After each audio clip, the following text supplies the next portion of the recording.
Hey guys, and welcome back to another video on the channel. In today's video, we're going to be proving Euler's identity. So e to the I theta is equal to cos theta plus I sine theta, but we won't be using a Taylor series at all. Okay, so this formula appears about rotating a complex number. So in other words, you're putting a complex number in polar form. So what we're going to start off with is, alright, just some complex number z.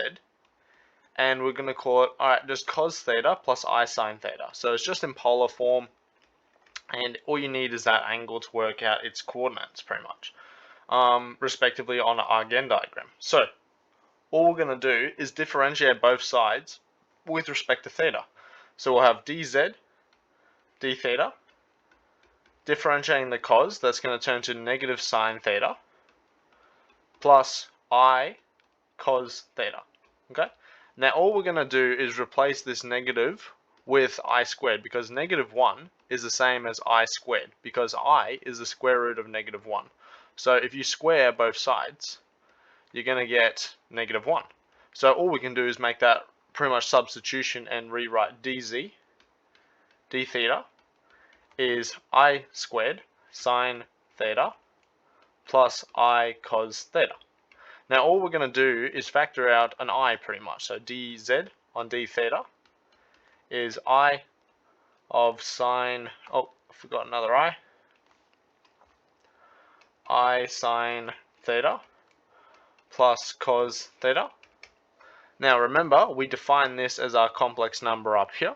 So now we can shove that in pretty much. So we'll have dz, d theta is equal to iz, pretty much, where I is a constant and z is your variable. Now this is just a differential equation. Now we can use separation of variables, so we'll put the z on this side and the d theta up there. So we can rewrite this as dz on z is equal to I d theta. Now we can integrate both sides with respect to the given variable. So this side here is just like integrating 1 on x pretty much with respect to x, and that will be natural log of x plus c pretty much. So here you're going to have natural log of z plus c, and here you're going to have I theta plus c.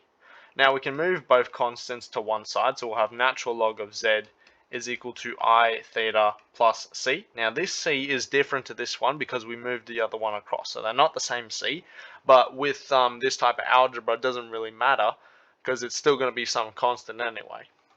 Now natural log is log base e, so we can rewrite as log base e to the z is equal to I theta plus c. Now we can rewrite this using pretty much our exponential laws. So if you have a to the power of q equals b, you can rewrite that as a log base a of b equals q. So now we can do the opposite thing because we have it in log base form, so we can rewrite this as pretty much e to the power of I theta plus c is equal to z. In other words, z equals pretty much all this. We can change how this looks because of our exponential law. So e to the I theta plus c is the same as e to the I theta times by e to the c. This is still just a constant, so we can call that a, so z is equal to a e to the I theta. Now we've got two expressions for z pretty much. So at the start we said, alright, z is equal to cos theta plus I sine theta. And now we have this expression here. Now, if we put in a certain angle, so let's say, alright, the angle is 0 degrees, okay? If you put in 0 degrees, you're going to have z is equal to cos of 0 degrees plus I sine of 0 degrees, or 0 radians. Either one will work. And you can put the same in here as well. So z equals a e to the I times 0. So z is going to be equal to a.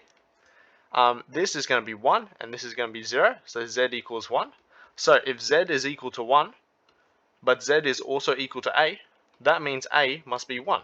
So in other words, this here, this one should be written as z equals e to the I theta. So now we have, alright, z equals cos theta plus I sine theta, and z equals e to the I theta. That means e to the I theta must equal cos theta plus I sine theta. And that is Euler's identity proven. Hope you enjoyed this quick little video, and we didn't use a Taylor series. How good was that? Alright, I'll see you in the next one.